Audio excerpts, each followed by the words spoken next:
From street racing and highway heists, to launching cars from skyscraper to skyscraper and saving the world, the Fast and the Furious franchise has come a long way. But has it been for the better? Stay tuned to find out.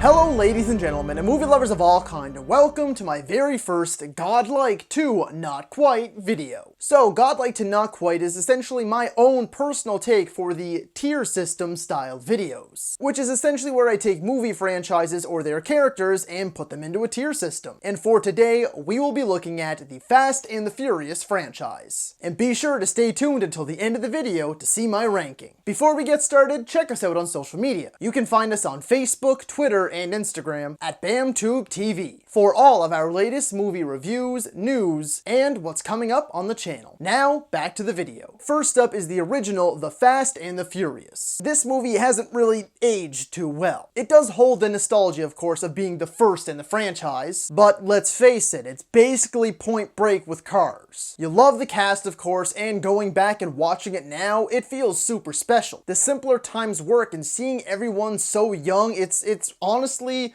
weird, but in the best way possible. Just seeing how far they've come over the years. But the look and the feel of the movie still screams early 2000s. So I'm going to be placing the original The Fast and the Furious in the quite alright tier.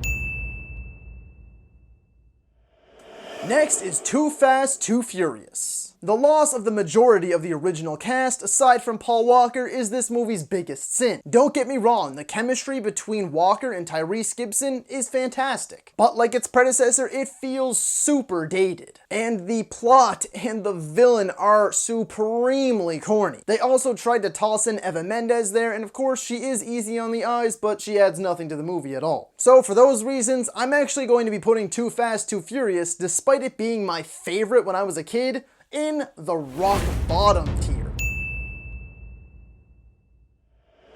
Next is The Fast and the Furious Tokyo Drift. Definitely the black sheep of the franchise. It felt like a spin-off until it eventually tied in with the rest of the movies. It did age a bit better than the previous two, but that's solely thanks to director Justin Lin hopping on board. Aside from Han, there's no need for this movie to exist. It's enjoyable for what it is as its own thing, but overall, it's pretty forgettable. So Tokyo Drift is going to end up in the super meh tier.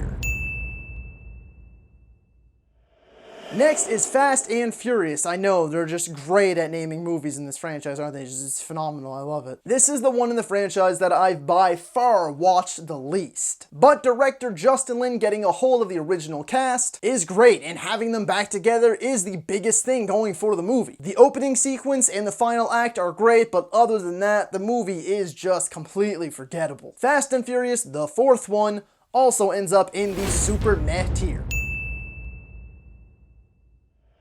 Next up is Fast 5, which is by far the best in the franchise. I'm just going to come out and say it right now. I'm not going to hide the fact. This was the turning point that turned this into the billion-dollar franchise that it is today. Pushing all the street racing aside and turning it into a full-blown action franchise. Adding Dwayne "The Rock" Johnson and bringing the whole crew together, putting some actual thought into the plot and writing. I honestly and firmly believe that if it weren't for the success of this movie, this franchise would have been dead. I mean, we wouldn't have gotten a 6, 7, 8, 9, 10 going to space. None of that would have happened without the success and the turning point that is Fast 5, and it is absolutely going into the Godlike tier.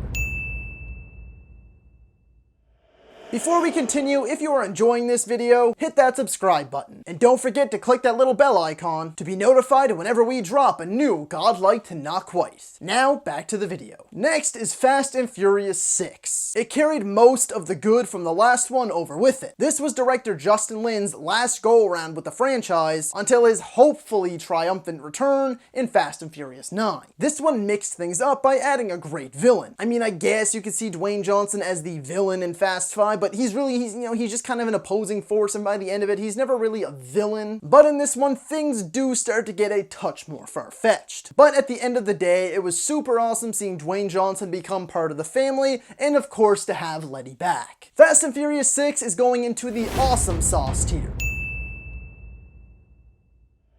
Now on to Furious 7. This is where the over-the-top and far-fetchedness of the franchise was put into overdrive. Adding Jason Statham to the franchise was the second best decision they ever made, of course being second to adding Dwayne Johnson. The action was at its peak here, and of course we all know about the tragic events involving Paul Walker that happened during production, but they handled it with great care. And director James Wan gave us a final shot, and of course Wiz Khalifa and Charlie Puth gave us an unforgettable song that gave Paul Walker a send-off that none of us will ever forget. Furious 7 also ends up in the awesome sauce tier. Moving on to the 8th film, being titled The Fate of the Furious. For me, this one was definitely a step down. The idea of making Dom the sort of villain was intriguing, but the payoff just wasn't quite there. Charlize Theron was solid as the villain, but the writing was starting to show its weaknesses again now more than ever. You still did have fun, just not quite as much as the last 3. So The Fate of the Furious will be getting bumped down to the quite alright tier. And now lastly, we have reached Fast and Furious Presents Hobbs and Shaw. The movie is definitely held together by the charisma and the chemistry of the cast, mixed with fun action, well-timed comedy, and some surprise cameos, which mostly distract you from how mind-numbingly dumb and insanely far-fetched it really is. Not to mention, Idris Elba plays a killer villain. Despite the fact that I didn't quite love this movie, I am nevertheless still looking forward to the inevitable sequels. But Hobbs and Shaw falls under the same category as The Fate of the Furious and will also be being placed in the quite alright tier. And now, as promised folks, my ranking of the Fast and the Furious franchise. This is going to be short and sweet, you already know most of my thoughts, so I will simply just be rattling them off from 9 down to 1.